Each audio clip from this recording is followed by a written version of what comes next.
এখন আমরা দেখবো হচ্ছে এগ্রিকালচারাল ক্রেডিট, যেটা আমাদের লেকচার 24। তো এগ্রিকালচারাল ক্রেডিটের ডেফিনেশনটা একটু দেখে রাখবা, আসতে পারে পরীক্ষায়।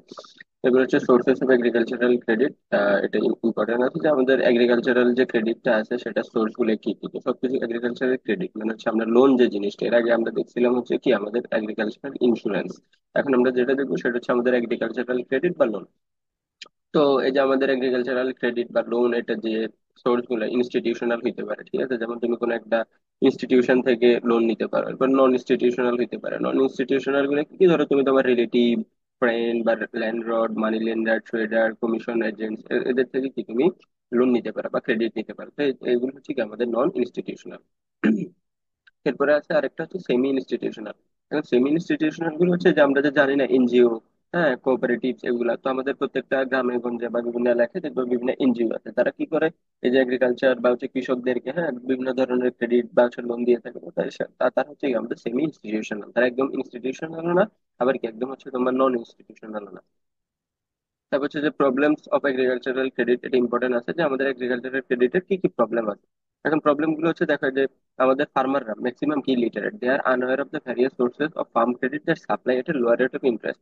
এখন কি হয়, আমাদের যেহেতু ফার্মার্সরা ম্যাক্সিমাম কি একটু ইলিটারেট বা হচ্ছে পড়াশোনা জানে না। এখন তারা আসলে যেহেতু তোমার হচ্ছে যে মডার্ন ওয়ার্ল্ড বা হচ্ছে ইনস্টিটিউশন এগুলো সম্পর্কে তাদের ধারণা কমে, তারা জানেই না আসলে আমাদের যে ক্রেডিটটা সেটা কোথায় লোয়েস্ট রেটে পাওয়া যায়। এখন দেখবে এক এক ব্যাংকে গেলে এক এক রকম তুমি ইন্টারেস্ট রেট, এক এক ধরনের সুবিধা পাও। তো যখন কোনো একজন ব্যক্তি ক্রেডিট সিস্টেমে যায় বা হচ্ছে লোন নিতে যায়, তখন সে বিভিন্ন ধরনের ব্যাংকের সাথে কথা বলে, বিভিন্ন সোর্সের সাথে কথা বলে, দেখে যে কোথায় সে লোয়েস্ট রেট অফ ইন্টারেস্টে সে কি পায়, যাতে তার কি ভবিষ্যতে ইন্টারেস্ট রেটটা কম দেওয়া লাগে। হ্যাঁ। তো যেহেতু ফার্মার লিটারেট, সে বিষয়কে আনার থাকে। এরপর another problem at that dimension to the situation is even if the institutional sources are known to the farmers, their poor resource endowment base levels them high and try to offer anything as security. এখন দেখো আমাদের ফার্মারদের maximum টাইমে দেখা গেছে কি একজন farmer, তার হয়তো নিজের কোনো ল্যান্ডই নেই বা এমন কোনো ল্যান্ড আছে খুবই ছোট একটা ল্যান্ড। হ্যাঁ, এখন তুমি যদি লোন নিতে যাবা, যদি ক্রেডিট নিতে যাও, তখন তোমার ব্যাংকের কাছে কিছু একটা জিনিস কি সিকিউরিটি হিসেবে রাখা লাগে। তো এই যে জিনিসটা সেটা একটা প্রবলেম। এবারে village money lenders exploit the situation by advancing liberal credit without insisting much on security but compensating the service with higher rates of interest. এখন গ্রামে গঞ্জে অনেক লেন্ডার আছে, ঠিক আছে। তো এই যে বলে না যে সুদের কারবারি বা সুদের ব্যবসা করে, তো তারা কি করে যে যেহেতু ব্যাংক, হ্যাঁ, ব্যাংক থেকে তুমি যদি লোন নিতে যাও তাহলে কি হবে, ব্যাংকে তুমি একটা জিনিস সিকিউরিটি রাখা লাগবে। এখন তোমার কাছে কোনো সিকিউরিটি নেই, তাহলে ব্যাংক তোমার লোন দিবে না। তখন তুমি কি করবো, যে গ্রামের যে মানি লেন্ডার আছে তার কাছে চলে যাবে। সে তোমার এই জিনিসটাকে এক্সপ্লয়েট করবে, তোমার এই যে সিচুয়েশনটা সুযোগ নিবে, নিয়ে সে কি করবে, বলবে ঠিক আছে আমার কাছে তুমি কোনো সিকিউরিটি রাখার দরকার নাই। হয়তো ব্যাংক তোমার 9% ইন্টারেস্ট দিত, সে বলবে আমারে তুমি দিতে হবে 12%। এভাবে কি করবে, সে তোমার থেকে অতিরিক্ত ইন্টারেস্ট রেটটা নিয়ে সেই জিনিসটা কি কম্পেনসেট করে ফেলবে। তারপরে in the absence of in competition from any institutional sources, money lenders have the status of monopolistic in agricultural lending. তো যেহেতু কোনো ইনস্টিটিউশনাল সোর্সের এখানে যদি তোমার প্রপার মার্কেটটা যদি না থাকে, ঠিক আছে, তোমার যদি কম্পিটিশন প্রপার কম্পিটিশন না হয়, তখন কি হবে, যে মানি লেন্ডার্স তখন একটা কি মনোপলিস্টিক এগ্রিকালচারাল লেন্ডিং তৈরি করে ফেলে। এখন আমাদের এসেনশিয়াল অফ এগ্রিকালচারাল লেন্ডিং, এটা অনেক ইম্পর্টেন্ট আছে ফর এগ্রিকালচারাল ক্রেডিট। তো এটা কি এটার প্রয়োজনীয়তা কি কি? It must be adequate, timely and convenient to the borrower.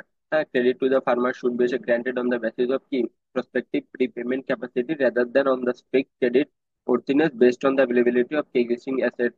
Credit should be granted at a low rate of interest. তো আমাদের এই যে ফার্মারদের জন্য এই জন্য বিভিন্ন ধরনের স্কিম বা সাবসিডি নিয়ে আসে গভর্নমেন্ট। তো ফার্মারদেরকে কি করে, লোয়াস লো রেটে তোমার হচ্ছে ইন্টারেস্ট রেটে তোমার হচ্ছে যে মানিটা ধার দেয়, ঠিক আছে। আবার এটা সুযোগ নিয়ে অনেকে কি করে, নিজেকে ফার্মার দাবি করে ব্যাংক থেকে লোন নেয় কম রেটে, ঠিক আছে। তো এটাও আমাদের জন্য একটা প্রবলেম। এবারে credit should B so obtainable that the act and effort of obtaining it shall educate, discipline, and কি guide the borrower. The method of providing it must teach the lesson of self and কি mutual help. তো এই যে আমাদের essential গুলো আছে, essential গুলো একটু দেখে নিবা। তারপরে requisite of good credit system, এটা খুবই খুবই ইম্পর্টেন্ট, যে আমাদের গুড ক্রেডিট সিস্টেমের প্রয়োজনীয়তা বা রিকোয়ারমেন্ট গুলা কি কি, হ্যাঁ, বা রিকুইজিট গুলা কি কি। এটা খুব ইম্পর্টেন্ট, এটা পরীক্ষা অনেকবার আসছে। তো all the credit needs of the farmer should be এসে মেড, ঠিক আছে। এখন তোমার হচ্ছে যে আমাদের যে ফার্মারের credit needs of the farmer should be কি মেড, তারপর সে credit should be made available as near to his doorstep as possible. এখন দেখো আমাদের ফার্মার, হ্যাঁ, সে জানেই না যে তুমি কোথায় লোয়েস্ট রেট অফ ইন্টারেস্ট রেটে তুমি তোমার কি ক্রেডিট বা মানিটা পাবা। এই জন্য হচ্ছে বলতে কি তার একদম ডোর স্টেপ পর্যন্ত যাতে আমরা নিয়ে যেতে পারি। It should be generate savings and accelerate incoming economic growth at the socially desired rate. এখন বলছে কি এটা যে আমাদের যে ক্রেডিট সিস্টেমটা দিব, এটার জন্য যাতে ফার্মারের একটা কি সেভিংসটা জেনারেট হয় এবং আমাদের যে ইকোনমিক গ্রোথটা আছে সেটা কি তোমার হচ্ছে এনহেন্স হয়ে যেতে পারে। The credit policy should reflect a compromise between the often diverse plan objectives and কি differing group interest. The borrower should be encourage to adopt new technologies. এখন দেখো তোমার বলছে যে বরোয়ার, যে তুমি টাকা দিবে, এখন বরোয়ার যদি মনে করে যে আচ্ছা ঠিক আছে আমি টাকা পেয়ে গেছি, এটা যে কোনো খাতে আমি ইউজ করি, না সেটা না, তুমি কি করবা, বরোয়ারকে এনকারেজ করতে হবে যে তুমি যে টাকাটা নিচ্ছ এটা নিয়ে তুমি নতুন টেকনোলজি নিয়ে আসো।